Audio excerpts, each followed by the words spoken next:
തമിഴ്നാട് തിരുവള്ളൂരിൽ 10 വയസ്സുകാരിയെ തട്ടിക്കൊണ്ടുപോയി പീഡിപ്പിച്ചു.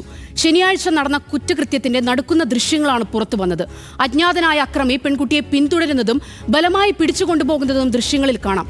സംഭവം നടന്ന 5 ദിവസത്തിന് ശേഷവും പ്രതിക്കായി ഇരുട്ടിൽ തപ്പുകയാണ് പോലീസ്.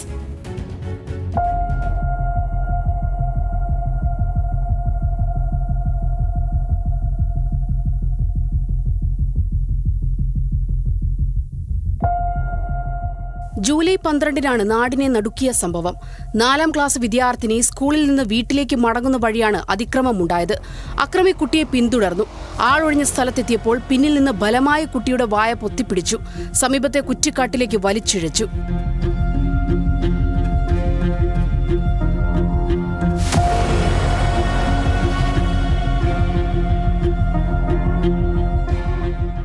പെൺകുട്ടി നിലവിളിച്ചതോടെ അക്രമി ഓടി രക്ഷപ്പെടുകയായിരുന്നു. തുടർന്ന് കുട്ടിയുടെ വീട്ടുകാർ ആറമ്പക്കം പോലീസിൽ പരാതി നൽകി. സംഭവം നടന്ന് 5 ദിവസത്തിന് ശേഷവും പോലീസിന് പ്രതിയെ പിടികൂടാനായിട്ടില്ല. കഴിഞ്ഞ ദിവസമാണ് കുറ്റകൃത്യത്തിന്റെ ഞെട്ടിക്കുന്ന ദൃശ്യങ്ങൾ പുറത്തുവന്നത്. പട്ടാപ്പകൽ നടന്ന അതിക്രമത്തിന്റെ വാർത്ത വെളിച്ചത്തു വന്നതോടെ ജനരോഷവും ശക്തമായിട്ടുണ്ട്.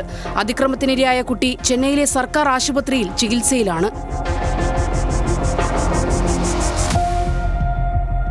സംഭവത്തിൽ പോക്സോ നിയമപ്രകാരം കേസെടുത്ത് അന്വേഷണം ആരംഭിച്ചതായാണ് പോലീസിന്റെ വിശദീകരണം. പ്രതിയെ പിടികൂടാനുള്ള ശ്രമം ഊർജിതമാക്കിയതായി തിരുവള്ളൂർ SP പറഞ്ഞു. അക്രമിയെ കണ്ടെത്താൻ പ്രത്യേക സംഘത്തെ നിയോഗിച്ചിട്ടുണ്ട്. ചുറ്റുപാടുമുള്ള CCTVകൾ പരിശോധിച്ച് ദൃശ്യങ്ങളടക്കം ശേഖരിച്ചിട്ടുണ്ട്. പ്രദേശവാസികളുടെ മൊഴിയെടുത്തതായും പോലീസ് വ്യക്തമാക്കി. ചികിത്സയിലുള്ള കുട്ടിയുടെ ആരോഗ്യനില തൃപ്തികരമാണെന്നാണ് പോലീസ് അറിയിക്കുന്നത്. പ്രതിയെ പിടികൂടാനാവാത്തതിൽ സർക്കാരിനും ആഭ്യന്തര വകുപ്പിനുമെതിരെ രൂക്ഷമായ വിമർശനമാണ് ഉയരുന്നത്.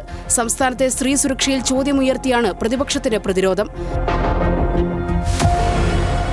News desk, news Malayalam.